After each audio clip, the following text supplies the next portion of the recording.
नमस्कार गाइस। उम्मीद है कि आप लोग अच्छे होंगे।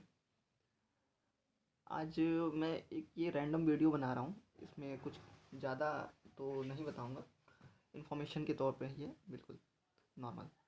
मैं कमेंट पढ़ रहा था अपने वीडियो में। सपोर्ट तो बहुत अच्छा है, सब लोग सपोर्ट दिखा रहे हैं मेरे इस प्रयास को कि मेरी छोटी से छोटी जानकारी भी आप तक पहुँचे। मैं एक सेलेक्टेड कैंडिडेट हूँ SSC MTS ग्रुप C, ठीक है, मिलिट्री इंजीनियरिंग सर्विस में। तो अभी ज्वाइनिंग नहीं हुई है, ज्वाइनिंग इसी महीने हो जाएगी मेरी लगभग, या फिर आजकल में ज्वाइनिंग लेटर आने वाला है।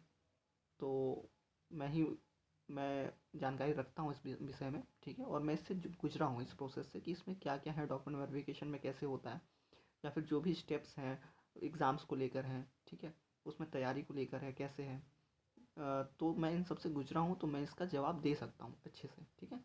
तो आप लोगों को अगर कुछ डाउट है तो पूछ सकते हैं। फ़िलहाल मैं कमेंट पढ़ रहा था अपने वीडियो में, प्रीवियस वीडियो में, जिसमें मैंने SSC के डॉक्यूमेंट वेरिफिकेशन के बारे में बताया है कि कौन कौन से डॉक्यूमेंट लगेंगे। तो उसमें किसी एक बच्चे ने कमेंट किया हुआ है कि ऐसे मेरी वीडियो देखी होगी उन्होंने, तो उन्होंने कमेंट किया हुआ है कि 18 से 25 तक का सिलेक्शन होता है SSC में, और इनकी उम्र 30 से ज़्यादा लग रही है। तो ये रिजर्वेशन में या तो आते होंगे या फिर पैसे देकर, या जैसे भी, ठीक है। इन्होंने लिया है रिजर्वेशन को लेकर, उन्होंने दिखाया है कि एज ज़्यादा है, फिर भी ये छोटे नंबर लाकर, कम नंबर लाकर और सेलेक्ट हो जाते हैं। तो मैं जानकारी के लिए बता दूं, मेरा जनरल OBC, ये जनरल OBC का आपको को तो मालूम ही है कि कितना मेरिट गया था 2022 वाले में, ठीक है। नहीं मालूम तो नेट पे अवेलेबल है, देख सकते हैं। और फिलहाल अगर बाल किसी के पक गए हैं या दाढ़ी पक गई है या सफ़ेद हो गए हैं, तो इसका ये मतलब नहीं होता कि वो 30 प्लस हो गया है या 45 की उम्र हो गई है, ठीक है। अब तो हम छोटे छोटे बच्चों में भी देख रहे हैं कि ये थोड़ी सी जेन्युइन ये प्रॉब्लम है, तो ये जेनेटिक प्रॉब्लम्स होती हैं। तो इसमें बहुत ज़्यादा ध्यान देने की ज़रूरत नहीं है। अगर इससे आप उम्र का अंदाज़ा लगा रहे हैं तो ये गलत है। और दूसरा, रिजर्वेशन को लेके जो आपने कहा था, आज तक जितने भी सेलेक्ट हुए हैं बच्चे, जितने भी सिलेक्शन हुए कहीं भी, चाहे वो UPSC ही क्यों ना हो, तो उसमें उनको सेलेक्टेड कैंडिडेट को कोई प्रॉब्लम नहीं है रिजर्वेशन को लेकर, ठीक है। रिजर्वेशन होना भी चाहिए, ठीक है। वो क्यों होना चाहिए ये अलग मुद्दा है, ठीक है। आपकी जो पर्सनल राय है वो तो है ही, मेरी जो राय है वो अलग है, क्योंकि मैं उतना डीप में पढ़ा हूँ, जानता हूँ, ठीक है। मैंने IAS की तैयारी भी की हुई है, तो मुझे मालूम है कि अपना इतिहास क्या रहा है, ठीक है। जो सोशल कल्चर रहा है पहले का वो कैसा रहा है। तो इस वजह से मैं रिजर्वेशन के पक्ष में हूँ, लेकिन वो धीरे धीरे हटना चाहिए, ठीक है। अब उतना ज़्यादा वो नहीं रह गया। अब धीरे धीरे जैसे शिक्षा का महत्व सब लोग पढ़ रहे हैं और सरकार सुविधाएं दे रही है, तो कहीं ना कहीं मुझे लगता है कि अब धीरे धीरे करके उसको कम कर देना चाहिए, हटा देना चाहिए। खैर, ज़रूरी है, हम ये नहीं कहते हैं कि रिजर्वेशन ज़रूरी नहीं है, हटा दिया जाए। दूसरी बात यह है कि अगर रिजर्वेशन हटा दिया जाए, वो उनका ये कमेंट था कि अगर रिजर्वेशन में मैं आता हूँ इस वजह से मैंने नौकरी पाई है।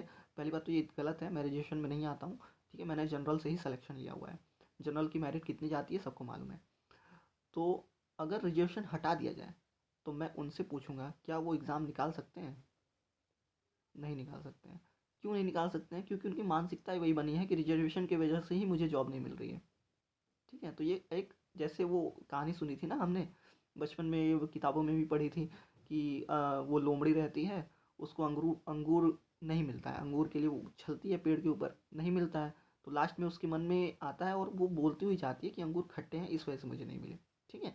तो एक बहाना है ये, वो लोमड़ी नहीं बताती है कि मैं वो अंगूर को पा नहीं सका या पा नहीं सकी, ठीक है। तो ये बहाना होता है। अगर रिजर्वेशन हट भी जाए फिर भी उनका सिलेक्शन नहीं होगा, और फिर भी वो यही बहाना बनाएंगे या कुछ और बहाना ढूंढ लेंगे कि ये था वो था, चीटिंग हो गई, ठीक है, पेपर लीक हो गया, या और कोई मैटर हो गई, ठीक है, या बच्चे ज़्यादा थे, कैंडिडेट ज़्यादा थे।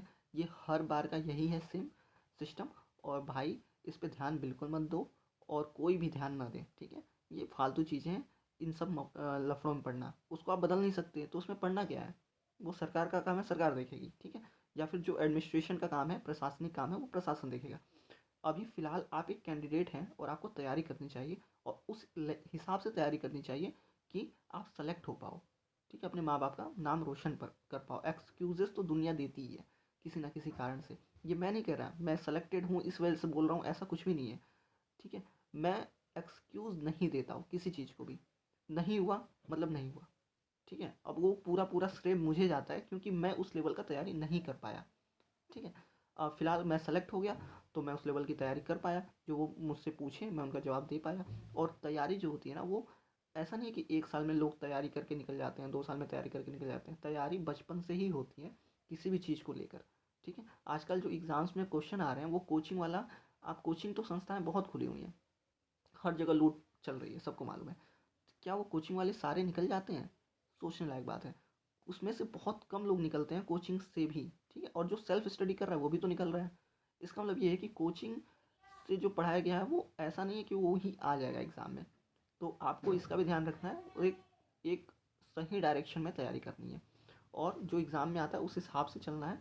और ये कॉन्टिन्यूस प्रोसेस है, बंद नहीं होनी चाहिए बीच में आपने कहीं बंद कर दिया। या अभी तो क्वेश्चंस ऐसे भी आने लगे हैं जो समाज को देख के बन रहे हैं, ठीक है। वो किताब में नहीं मिलेगा आपको, आपको अपने से बुद्धि लगाकर, अपने से दिमाग से लगाकर उसको सॉल्व करना होता है। तो ऐसे भी क्वेश्चन आ रहे हैं। अब ये क्वेश्चन कैसे कोई कर पाएगा अगर किताबी कीड़ा ही बन गया पूरा पूरा। तो आपको हमेशा खुल के रहनी है, हर चीज़ पे ध्यान देना है, अपने आसपास क्या घटना हो रही है, ठीक है। हम हर चीज़, जैसे चेस खेल रहा है कोई, चेस में कितने खाने हैं। अब ये क्वेश्चन किताब में तो बहुत मुश्किल है कि कोई जीएस की किताब में मिल जाएगा, फालतू चीज़ें हैं। ये हम ऑब्जर्व करेंगे खुद, लूडो में कितने खाने हैं, ऐसे भी क्वेश्चन आ रहे हैं एग्जाम में। तो ये हमें नहीं लगता कि ये पढ़ने वाली बात है, ठीक है। ये जनरल, आप भी जान रहे होंगे, वो जीके नहीं है, जनरल नॉलेज नहीं है, जनरल स्टडीज़ में ऐसा जीएस का पेपर आता है। तो जीएस में कुछ भी हो सकता है, कुछ भी, ठीक है। अपने परिवार को भी लेके हो सकता है।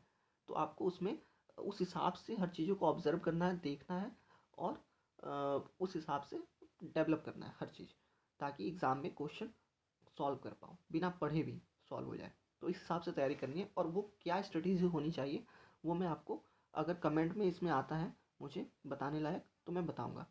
फिलहाल मैं बाकी बच्चों से ये कहना चाहूँगा कि आप लोग भी तैयारी कीजिए और आगे निकलिए। ऐसा कुछ भी नहीं कि वैकेंसी कम हो रही है या सरकार देना ही नहीं चाहती है, फालतू चीज़ें हैं। आप तैयारी करते हैं, आप एक स्टूडेंट हैं, तो आपको, आपका जिम्मेदारी बनता है कि आप स्थिति, जैसी भी स्थिति हो आपके हिसाब से, चलो ठीक है बुरी स्थिति हो तो उस हिसाब से अपने आप को ढाल लीजिए, ताकि वो बुरी स्थिति भी आपके लिए एक बेनिफिशियल स्टडी एक स्थिति के रूप में आए, ठीक है। एक बेनिफिट आपको प्रोवाइड करे। ऐसा होता है ना कि लोग नीचा दिखाना चाहते हैं आपको, नीचा दिखाते समय ही ऐसा भी होता है कि वो कई बार नीचा दिखाते समय ही वो अपने तरफ से नीचा दिखा रहे हैं, पर आप नीचा न दिखकर और ऊंचे हो जा रहे हो, ठीक है। तो ये होना चाहिए कि उसको, एक नेगेटिव सिचुएशन को पॉजिटिव में कैसे कन्वर्ट करते हैं आप, ये होनी चाहिए। नेगेटिव सिचुएशन तो हर समय है, सबके साथ प्रॉब्लम्स होती हैं।